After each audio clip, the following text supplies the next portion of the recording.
Let me tell you something most doctors are never taught. In medicine, and especially in medical English exams, you are not expected to be certain, but you are expected to explain uncertainty clearly, safely, and professionally. And this is where many excellent doctors fail. They panic, they guess, or they say too little. Today, you'll learn exactly what examiners want you to say when you are not yet sure of the diagnosis. You'll learn how to explain findings clearly, how to discuss possible diagnoses, and how to sound confident without being unsafe.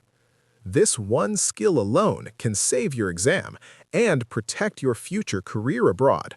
So listen carefully. Every sentence matters. Part 1.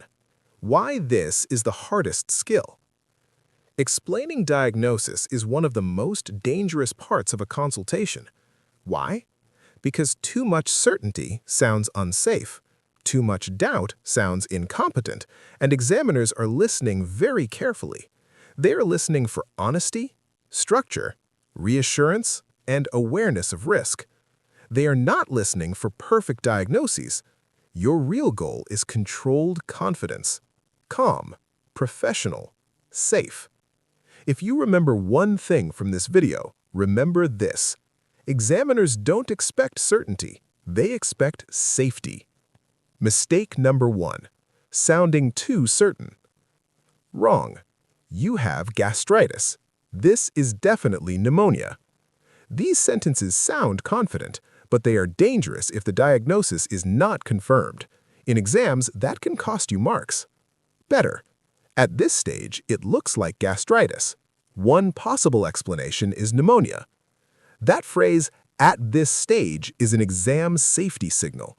It tells the examiner, I am careful. I understand uncertainty. Use it.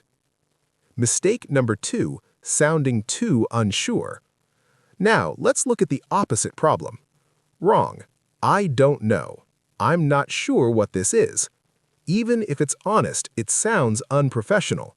Instead, show controlled uncertainty. Correct. We don't have a clear diagnosis yet. We need a bit more information to be sure. This shows thinking, not panic. Remember, confidence is not certainty. Confidence is process. Mistake number 3, using medical jargon with patients. Another exam killer is medical jargon. Wrong. Your ECG shows ischemic changes. To an examiner, that sounds like you forgot the patient. Correct. The heart tracing shows some changes that we need to investigate further. Your rule in exams is simple. Translate, don't impress. Plain English scores higher than clever vocabulary. Mistake number 4. No structure when explaining. Many candidates lose marks because they speak without structure. They jump between findings, diagnoses, and treatment. This feels unsafe. Instead, use this 3-step structure every time. 1. What we found. 2. What it might mean. 3. What happens next. Examiners love structure because it feels safe and professional. Excellent model structure. Clear and safe. So far, your examination and tests show some inflammation. This could be due to an infection, but there are other possibilities. To be certain, we'll need to run a few more tests. Calm, clear, professional. This is exam gold. Mistake number 5, ignoring patient emotions. Medical English exams are not just about information. They are about communication.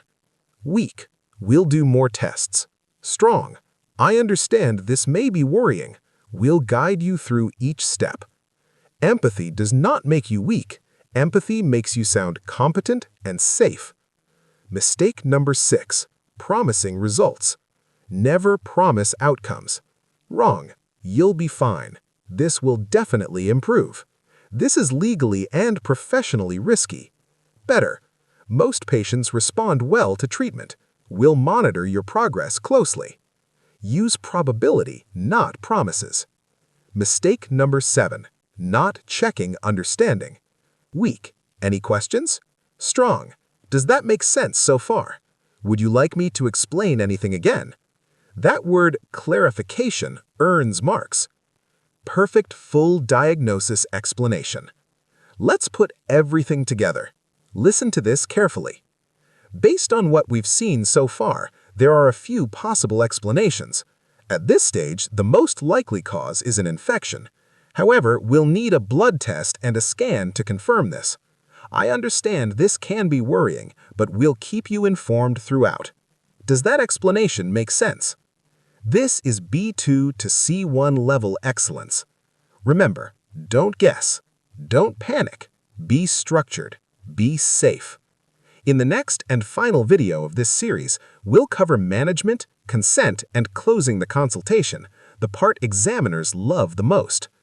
If your goal is to work abroad confidently, subscribe and comment what scares you more, diagnosis or management. Follow for more Medical English Pro.